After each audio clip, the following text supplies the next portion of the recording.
Hello, and welcome to EOS. This is Final Fantasy 15, finally. It's taken a little bit because of the sheer size of this game, both in terms of hard drive space, and in terms of course, length. But I feel like I'm finally at a point where it is fair to assess it.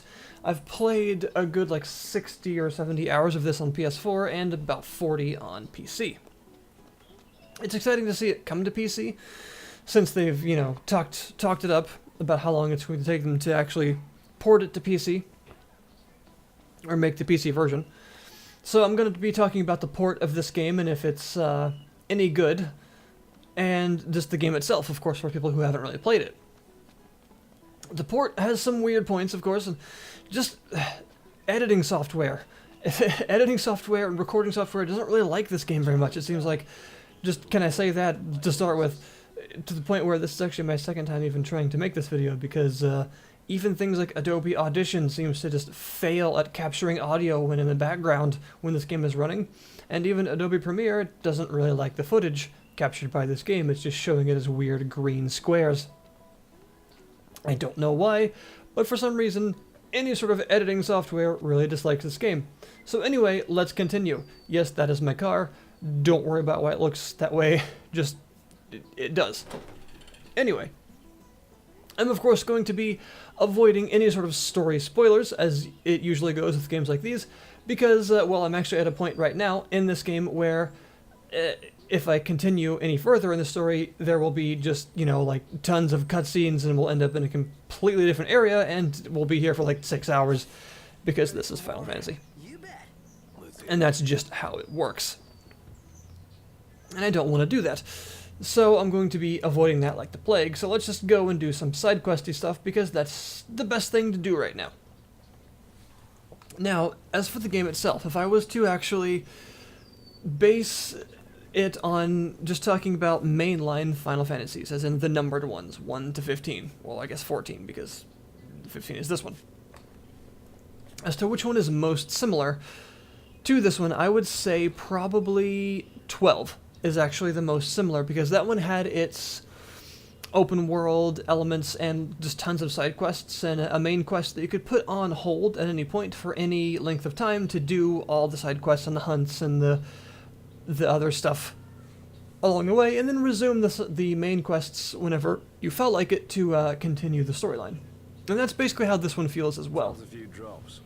Some people have been not so much a fan of the open worldiness of this game, but really it is not the first open world Final Fantasy. We've had 11, 12, and 14.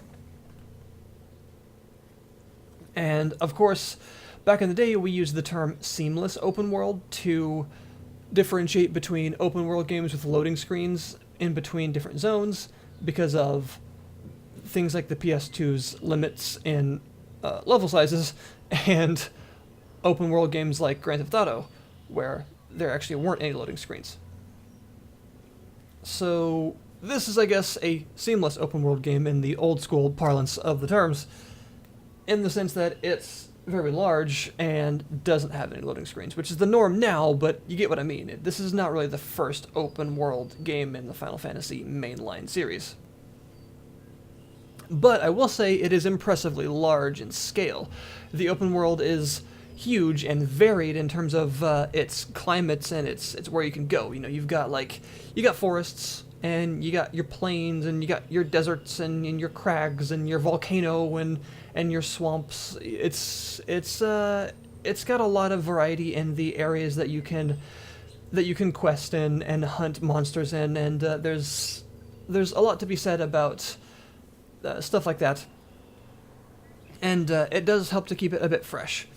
Like this area, this sort of river, has quite a bit of different kind of climates and monsters to it than some of the previous bits, which is more of a scorched kind of waste, and it of course has different monsters and sub-areas to it.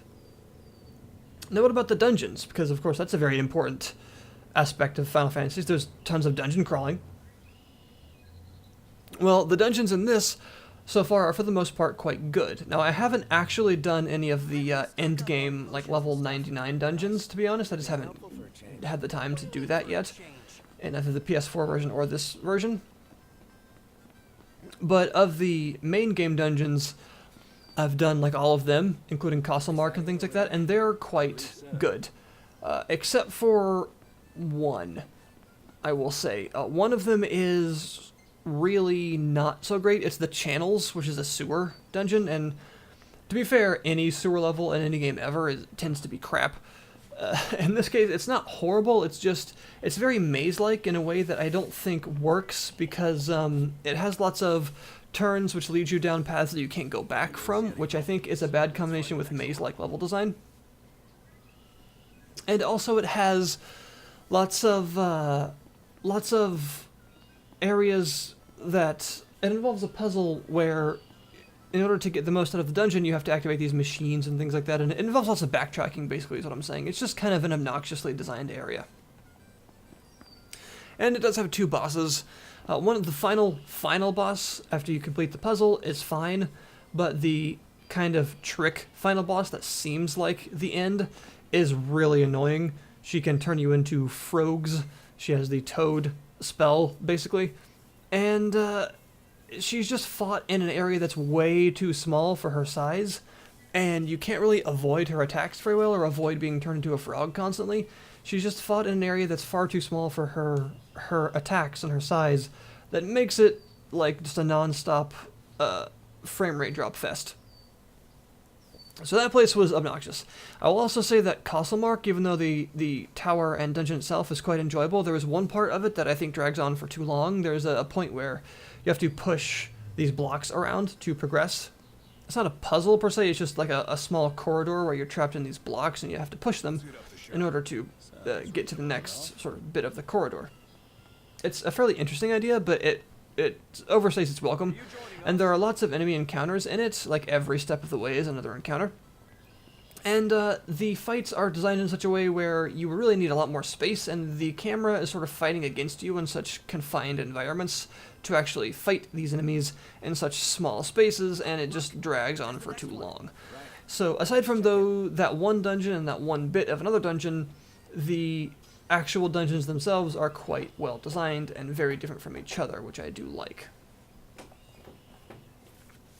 The actual highlight of the game, I would have to say, is definitely the combat.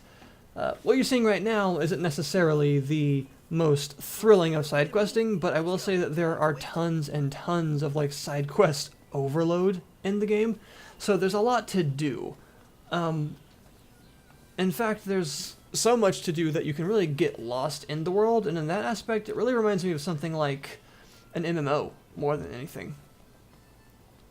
Where you just, like modern MMO design, where you just sort of go to an area and see what's there, and then expect to sort of branch out from there, where you complete as many things in that area as you can, so that you can sort of turn it all in that zone, and then go to the next place, to be like the most efficient that you can. It's very much an MMO style of questing, but not with as many of the negatives, because not a lot of the quests focus on go here and kill 10 things and then come back. It's more of the modern, like almost Guild Wars 2 style of quest design, I would say, as far as the side quests go. I like it, at least. Now, like I said, this particular one, I'm really doing it in not the best fashion, because it's mostly just me doing just the checking on lights, which really what I should probably be doing is having some hunts or something available, which is where you go and kill some monsters in a specific area that are usually higher level, more exotic versions of other monsters. I should have some other side quests active or some other hunts active that allow me to do some other variants of things while I'm checking on these lights, so I'm not just doing a straight linear single side quest kind of thing, because that's not really how the side quests are meant to be done. Like I said, more of a modern MMO version of how they work. But the side quests are at least varied and interesting in comparison to some of the other Final Fantasy side quests, which in the past have been quite limited and generally just like item deliveries or basic kill quests before Final Fantasy XII came along, with the exception of 11 and 14 because they're MMOs. And kind of redefined how those should work in a more modern sensibility. But as for the mechanics of the game, I would say the real highlight is definitely the combat, which you're about to see. It does not use a turn-based traditional Final Fantasy combat system. It uses a very action RPG-esque real-time combat system with no transition into an arena or anything like that. It is just, there are enemies in the world and you fight them right there. And it works like this. It's very freeform, very combo-based, and you've got your friends along with you. As you can see, you can hold 4 weapons, or magic. Your friends can hold 2. You have various combo abilities and link strikes and warp strikes and special attacks you can call upon your friends to do for you.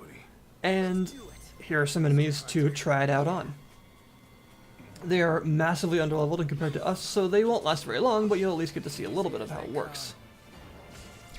You can also block and parry specific strikes, and really, the combat is definitely the highlight of the game mechanically. It's very fluid.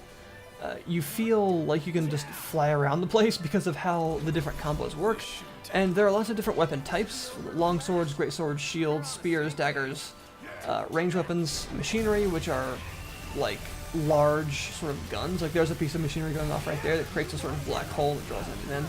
There's also the bio blaster, an auto crossbow. They're basically from Final Fantasy V. She was the best they had, I guess. The best among a field. Or was it 6? It might have been 6. There's, I can't believe I don't remember. There's a lot of different types of weapons. Every party member uses a specific type. However, your main character Noctis can use every type, and they each have their own combos and different attack styles, as well as different animations for different types of attacks and parries and things like that. There are also specific types of weapons that only Noctis can use, called, well, only Noctis can equip, I should say, called Royal Arms. And Royal Arms are a specific, very special type of weapon that are extremely powerful, and this is one right now called the Blade of the Mystic.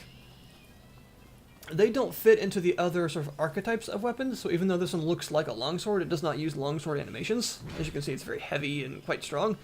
And it also has a special boost right there, as you saw, that every time you end a combo or just a single attack, it boosts your attack power by something ridiculous, like 200. And every single royal arm is found in a specific place in the world. You have to go and collect them yourself. For instance, I'll show you right here, there are tombs around the world. This one right here is the Tomb of the Tall, where the Sword of the Tall is located, except for, in this case, it's actually not there. It's actually been grave robbed and is found instead in a dungeon called Castlemark Tower. That's where you get that one. But they're found normally in tombs or from story progression. And they're special weapons that not only are extremely powerful, but have their own unique combos and their own special effects. And by special effects, I mean, if you look down there in the bottom right, you see that they have their own stats. They're basically like stat sticks, as well as very powerful weapons. So they enhance and unenhance, that's a word, right, your stats in various ways. So they're not just positive, they also have negatives to them in various ways.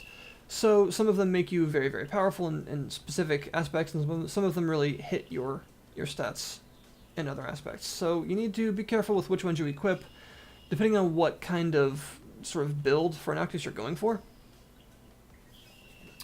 For instance, this Axe of the Conqueror here makes you really strong in melee combat, like ridiculous attack power, but it absolutely kills your defense.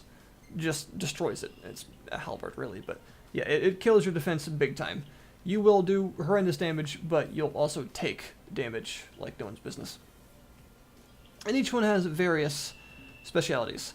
And of course, like I said, their own attack animations that no one else shares. No other weapon works quite like them. Even their warp strikes tend to be different from each other. For instance, this particular Blade of the Mystic here actually fires out 3 projectiles before the warp strike goes off, which I'll show you. It looks really cool. There it goes, like that. And you can see they're really, really strong. And if you notice my health gauge, you'll notice the other kind of caveat of using these. They actually hurt you. with every strike that connects, your health goes down when using Royal Arms. But if you see these warp points that are along every battlefield, when you warp to them, they actually restore your health slowly. They enhance your health regeneration. The way that Royal Arms are meant to work in the battle is they're meant to sort of enhance your mobility, or make you enhance your own mobility by making you more mobile yourself, making you want to move. You're meant to run around the battlefield and use these Royal Arms occasionally by dealing like huge hits of damage or whatever the arm is actually meant to be specialized for. And then when your health gets low enough from using it too much, warp to one of those points, restore your health a bit, and then warp back into the battle, effectively. It's kind of a neat system, and I really like the way that they work. I think they're a really cool addition that adds quite a bit to the combat. A couple more aspects to the combat are you saw that little blue circle surrounding the weapon selection. That's the Armiger bar. That's basically a limit break for Noctis. Armiger is a very special, extremely powerful state that you can enter that makes you nearly invincible and allows you the ability to levitate, to effectively fly around the battlefield while using it. And all of the Royal Arms that you have acquired so far are summoned around you and are in their crystalline form, and you basically just throw them, like Gilgamesh style, at enemies. And do horrific damage to everything around you, and just wreck house basically for a couple of seconds. You become extremely strong and very hard to kill. Until it ends. And then hopefully everything around you is dead by that point, and it most likely will be. It's very cool. You also can input the button combination a second time they used to enter Armiger to end it, but it will consume all of what's left in the bar when you do that to use what's called an Armiger chain, which allows your friends to use the Royal Arms again to basically do like a finishing move, and the more that was left in the bar, the more powerful the chain will be. It's a very large sort of combo finishing move that does huge damage. The magic system in the game has also changed. As you can see, you actually have to equip magic down there in the weapon selection. If I was to choose a Final Fantasy previously that is most like this one in terms of magic, I would say Final Fantasy VIII with its draw system, because you actually draw it from the ground. It's called Allomancy, and this is how it works. You actually walk around the world and find bits of magic energy that you draw from the ground and store it. As you can see, there are 3 elements. And unlike other Final Fantasies where you had like, you know, black and white and red magic and things like that, and all these various spells, you actually just have these 3 elemental energies which you combine in different amounts to make spells.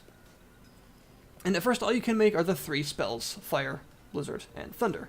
And as you can see here, you sort of pile it all in to make the spells, and the potency depends on which of the 3 tiers, things like Thunder, Thundara, and Thundaga, depending on how high the potency reaches, to make the various spells. But what you actually do to differentiate them, as you can see here, is actually put in a catalyst to alter its sort of usage, to alter what it does specifically.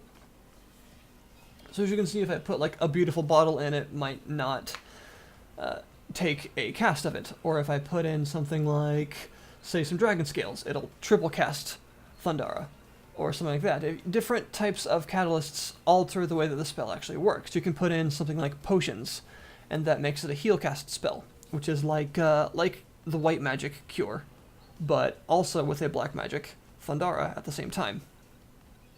So this is a very big change to the way magic works. You don't really have, you know, the various magics that you had before, which I'm not so sure about, but you also have quite a bit of variety in the way that it works, because you are crafting spells from scratch with all these various bits. You do have things like poison and stop and even death, like you had before. You just have to add those characteristics to these elemental spells instead. Like there, if you have strong whiskers from curls, you can actually add death to your individual spells. And there's all sorts of them, even like Quint cast and stuff like that. And there are even things like the very powerful sort of ancient magic level sort of secret spells like a flare and electron and like freeze, that kind of stuff that you can actually make, but it takes very specific extremely rare catalysts that you can only find in specific places. And honestly, I don't even remember which ones they were. I can't quite remember what you need to make those, but you actually can. You can make those, but it just requires a lot of searching. So if I just make Expericast here, anything hit by that will drop a lot more experience, even if the spell itself doesn't kill them. And there you go, you've now made a specific cast of Thundara. Spells actually have a limited number of uses, again like Final Fantasy VIII, instead of taking MP. And that's how it works. Magic in this game is massively powerful and incredibly impressive to look at. It looks really, really cool. And I'll show it to you in a minute here. But it is not something that you can use a lot necessarily, unless you have specific catalysts that add a bunch of uses, because, like I said, it doesn't use MP, it uses its own like, almost Vancian magic style usages. Some Sahagins here, ready to ruin our day. And then we're going to also have some other enemies drop in. As you can see, the battles can get quite large, with lots of enemies joining in, which I do like. Summon magic is also in this game, however, that has been changed as well. It is not the traditional style of summon magic. But before that, I might as well show you what some Firaga looks like. It is basically a giant fireball in the sky that has like a fuel air bomb-like effect. It looks very cool. After I get bitten by a giant alligator, it looks like this. Yeah, that's very impressive. And the magic stays in the area for a long time and actually changes the atmosphere of battle for quite some time, and it does like significant damage after its initial casting, which is very cool. You can like accidentally decimate your entire party with it though, but I do have an accessory that prevents that from happening right now, so that's nice. Also, there are these partner attacks that you can use. Everyone has various attacks that you can call upon them to use.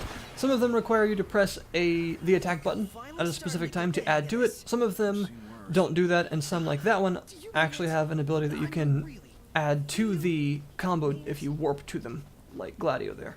Use this sword. That was pretty cool. Very rainy. Very atmospheric game. But yeah, no, summon magic has been altered. As some people really don't like the alterations, some people don't mind. The summon magic is incredibly impressive looking in this game. Like seriously, it looks really cool. As you'd probably expect for how pretty the game is in general, but it is weird. You don't actually choose when to use it, and you don't choose the summon to use. Basically, every like 10 seconds or so, there's a random counter that just occasionally happens. It's basically like an RNG when the summon shows up, and when it shows up, you can choose to summon it if you want. And each different summon has a different chance of showing up depending on its various characteristics. Like some have a higher chance of showing up if more of your friends are knocked out, for instance, and things like that. So each one just works a little bit differently. It's a bit esoteric, and it takes a little bit of time to figure out which one is more likely to show up when. But they all have their own characteristics. And the summons are kind of standard Final Fantasy fare for which ones are included that you would expect. Things like Rama and Shiva and Titan are all here. And all of their various attacks are in, Judgment Bolt and Gaia's Wrath and all that. They look extremely impressive, and they also have different animations that play out, interestingly enough, depending on if you're in a dungeon or in the overworld, which is a nice detail. If you want to see those, you should actually just look up like some YouTube videos of them or something, because they look super cool. But yeah, that's the combat. It's really fun, actually, and the enemy variety helps. There's tons of enemies. It's really, really fun to fight like signature Final Fantasy enemies in a non-turn-based, like fully 3D real-time combat system. To get your ass kicked by cactuars, or to fight a giant Malboro, or to get zapped by Carls, or get like stabbed to death by Tonberries and stuff like that. It's all really enjoyable in a combat system like this. It adds a lot to it, I feel, and all the various attacks are very well realized in a combat system like this, I feel. So they did a good job, is what I'm trying to say. I do like the combat. Some people might not, because they love their turn-based Final Fantasies, and I understand that because I do too. But as for taking it in an action RPG direction, I feel this is a good way to do that. What about the port? Well, the port of the game is spotty in places and really good in others. I'm going to say it's like a 90% good PC version and like 10% I don't even know what's going on right now, kind of. Most of the time it works really well, and some of the time it has these really weird, just arcane problems that I don't understand. So I would recommend a controller, although the keyboard and mouse controls actually work quite well and can be rebound. I still think it plays best with a controller, but that's totally up to you. I should probably explain, before I go into the port, I should probably also explain, because every Final Fantasy has a different version of this, the leveling and character progression system has changed, because it does change in every game. You'll see there the experience is totaled in like a bank. You actually have to rest at either a camp or a hotel to actually apply that to every character. It's not actually applied when you get it. And you level up when you either camp or go to a hotel, and then it's applied to your characters. Hotels boost it by an amount, and camp allows you to cook food to boost your stats. And the character progression is done via AP, which you gain from leveling and from just doing stuff in the world, as you saw probably when fighting and things like that. And you spend it here in the Ascension Tree. And AP is, you can just bank it up as much as you want, basically. And some of the stuff costs a lot of AP, as you can see there. That costs like 333, and that costs 999, so some of it really does take a very significant amount to actually obtain. And really, there's all kinds of different nodes that you can purchase for AP for all sorts of different things. Some of them very useful, like getting more accessory slots. Some of them very niche. And pro tip, these right here, that gain you AP for just playing the game, essentially. Things like, you know, AP for camping and AP for chocobo trips and car trips. Get those early. Those are really useful. But yeah, this is the main system of like character progression, besides story-based stuff and just basic leveling. And this is what you do. This is, you know, the Crystarium. This is the materia. This is the thing. This is the thing. And this is what you do for enhancing your characters. And there's all sorts of them. So yeah, this is what you do to make your party better. Now back to the port.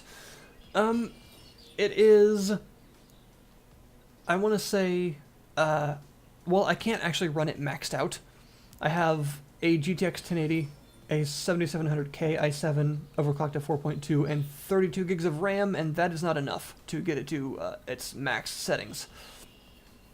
It's also a massive download. It's about 100 gigs of hard drive space. So if you have like an ISP regulated like download cap, bear that in mind. And also if you want the 4K texture pack, which I'm not running in this video for disclosure, because I'm running it at 1080p resolution, so I don't really see the point, then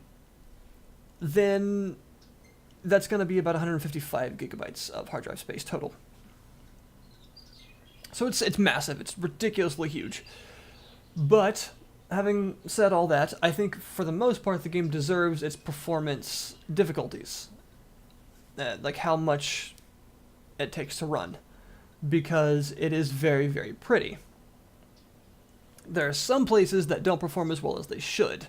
Like the island of Altissia, for instance, has some serious culling problems. The same thing that causes downtown Boston in Fallout 4 to run terribly. Basically, it's rendering stuff that you're not looking at.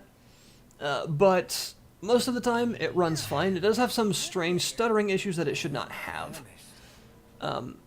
The stuttering is mostly caused by the fact that I think it doesn't quite put away the textures that it's done rendering as well as it should, and it's causing some memory issues.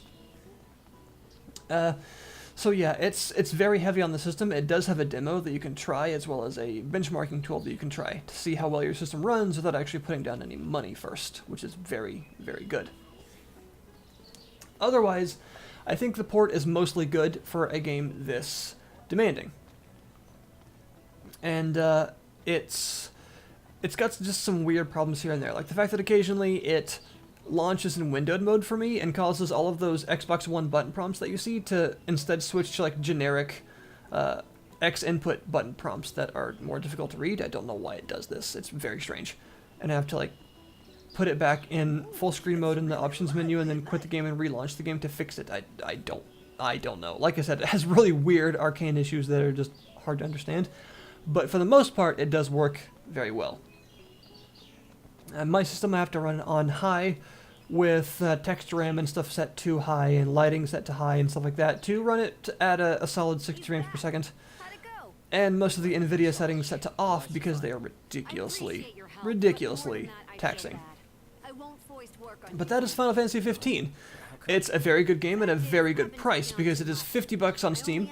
I'll link you in the description below this video, and $50 gets you everything up to this point. All the DLC, all of the everything that's been released. That is a great deal because it was $60 on PS4 at launch, and all the DLC cost, I think, was it like, I don't remember how much they cost each, but it was more than free. So that's pretty great.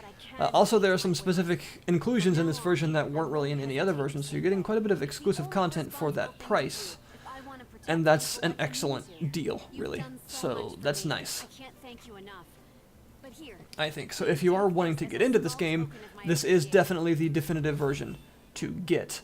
And that being said, there's also even more content on the way. There's going to be modding support added to it soon.